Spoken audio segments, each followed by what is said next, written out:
Hello, everybody. Welcome to Crafty Soup. My name is Misty. As part of the design team over at the Counterfeit Kit Challenge group, we are now doing sketch challenges on the 22nd of every month. And here is the sketch we are working with today that was created by our own Brandy, who happens to be our hostess for activities this month. So let's go ahead and dive into this sketch. All right, I grabbed some photos that I think will work with my kit. I'm not entirely sure. And this photo is vertical instead of horizontal, so I will have to make some adjustments to the sketch, but that's totally fine with me. I use sketches often, and I'm comfortable making adjustments. I did pre-choose some embellishments for my kit, again, to make sure that these photos are going to work with this kit, because the color palette from this kit is something that I don't normally use, which is a bit of orange. So you'll see how I put the orange to use in a subtler way so that I make it work for my style. All right, in going through my papers, again, I was trying to find things that I think could work. I was drawn to these two larger journaling cards because lately I've just been very wordy and saying a lot of things on my layouts. And so I'm trying to incorporate more space for more of the story and journaling so that I can do a brain dump onto my layouts. All right, I do pull out a few pieces that I think will work. And as I'm looking these over, I really am feeling kind of stumped. I liked this grid piece of paper, but I think it's a little too busy for what's going to go on with those triangles on the layout. And I'm going to do those triangles with mixed media and stenciling. So as I'm paring things down, I do cut off the branding strips just to kind of get a better look at the papers. And I like the branding strips, so I'm going to use those as the vertical elements. They're just lines on the sketch, but I'm going to use the branding strips to do that. I did pull a whole bunch of other supplies from my stash. I've got an extra star punch, which I don't end up using because there are a scattering of stars on the sketch.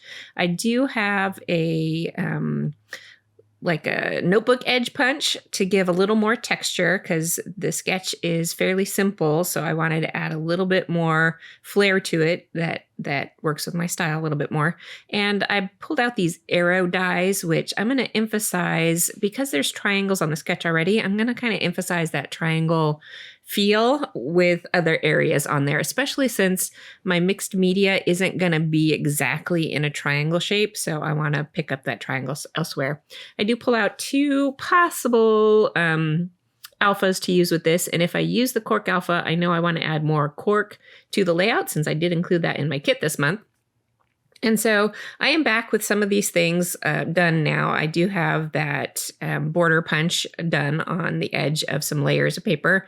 I have die cut some arrows into those vertical strips. I'm also going to accent more of the vertical strip with some more stenciling.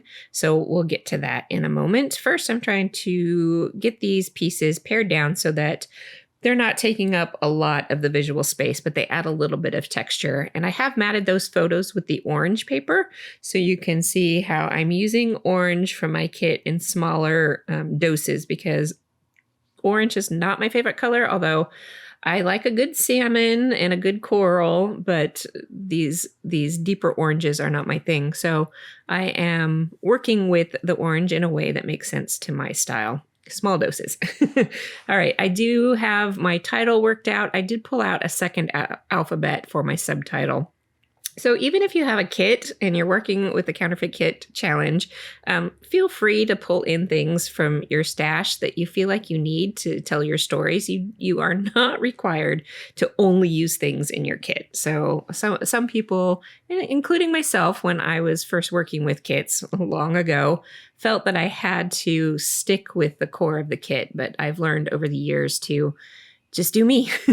So here is what I'm doing by doing me, and that's adding a little more touch of orange with this stenciling to add more texture and variety to the sketch and emphasize those triangles a little bit more and also emphasize those vertical lines more because I found those vertical lines interesting on the sketch. And I'm going to add that to top and bottom. I don't need to add stenciling underneath where the photos are going to cover up, so I will just move things out of the way and work on the visible areas. All right, now that I've got all of those areas stenciled down for that part, here is where I'm trying to pull in the shape of that triangle. And I'm trying to do that by stenciling a triangle shape on top of a larger stencil. And it works okay. I do end up covering up quite a bit of it so that you lose a little bit of that triangular shape, but the attempt was there and the idea was there. And so if you've never done like stenciling with a larger stencil and doing your own shape on top of that, say like you have a big stencil of polka dots and then you stencil it into a circular shape, you can get a different variety and use out of your stencils. All right, with all of that done, I'm going to go ahead and start assembling the rest of the layout. I do have this border, scallop border piece that was part of my counterfeit kit this month, and those are printables from Tracy Reed, who does digital scrapbooking supplies for her own shop and then offers variations that are printable. And I tend to print even things that weren't necessarily intended to be printed, but I find that you can print most of that stuff anyway. So with my title in place and that little border strip there, I realized that I didn't leave enough room for my journaling yet again. So I pull out the one journaling tag that I think is going to work the best. And again, that's another Tracy Reed printable from her Traveler's Notebook collection. And I only use some of those collections, but they're definitely great for these journaling blocks. I thought I would tear that down and put it up in the corner, but instead I will just kind of emphasize the corner up here a little bit with some more arrows to let the viewer know that this tag will be a pullout that you can read the journaling with. So then going back to these pre-chosen embellishments that I pulled out of my kit, again, a lot of Tracy Reed stuff here, I am going to just do a few clusters here and there around the layout with some of these embellishments, including several books and a little lamp, because the story is kind of talking about how some of my daughter's education was at home during various points of the pandemic, and then being able to move to in-person stuff for this particular activity had a lot of roadblocks in the way besides just COVID. So my story talks all about that. So I have some homey icons to tell that story, including some kind of clothing icons because they all have to dress appropriately for this activity, which is, it's called mock trial, where they learn about court procedure and have to go before a guest judge to judge their performance on working this court case. So she has been participating in this for a couple of years, and sometimes she enjoys it and sometimes she finds it kind of boring. So it's a good learning experience nonetheless, and I'm glad she's doing it. And she keeps doing it because she enjoys the process with her friends and working through and doing some problem solving and things like that. So anyway, that is going to be the bulk of my layout here. And because that sketch did had a few smattering of stars, I did pull out any of the star shapes from my embellishments, and I'm going to add those in there.